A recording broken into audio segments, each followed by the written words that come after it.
আপনারা যারা নতুন টেইলার তাদের জন্য আজকে এই ভিডিওটা। অনেকেই কিন্তু জামার মধ্যে গলাটা লাগাইতে পারে না। দেখেন প্রথমে গলাটা কিন্তু আমি এরকম করে এক পাশে আমি সেলাই করে নেব। যে পাশে জামাটার গলাটা আমি লাগাবো তার অপর পাশেই কিন্তু আমি বর্ডারটা এভাবে ভেঙে ভেঙে সেলাই করে নিচ্ছি। এভাবে সেলাই করে নিলে জামার গলাটা লাগাতে অনেক বেশি ইজি হয়ে যায়। এই তো আমার দুইটা গলাই একেবারে সেলানো শেষ। এখন আমি জামাটার মধ্যে এটা বসিয়ে ফেলবো। প্রথমে জামাটা আমি বাও পিঠ করে বসাবো, আর বাও পিঠের ওপরে কিন্তু আমি গলাটা উল্টো করে বসাবো।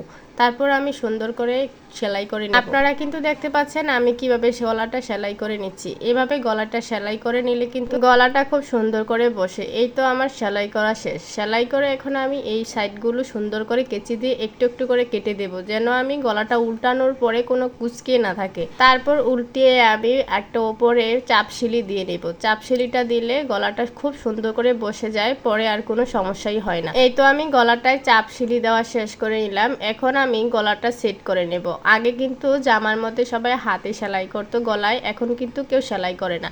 এখন এই যে আমি জামাটা তারপর গলাটা উল্টিয়ে বসিয়ে সেলাই করে নেব। তারপর কিন্তু আর আমার হাতে সেলাই করার প্রয়োজন পড়বে না। সেলাইটা শেষ হওয়ার পর গলাটা কিন্তু দেখতে অনেক বেশি সুন্দর লাগছে। আপনারা যারা নতুন টেইলার্স তারা কিন্তু চাইলে গলাটা এভাবেই সেট করতে পারেন। নতুনরা চাইলে এটা ফলো করতে পারেন।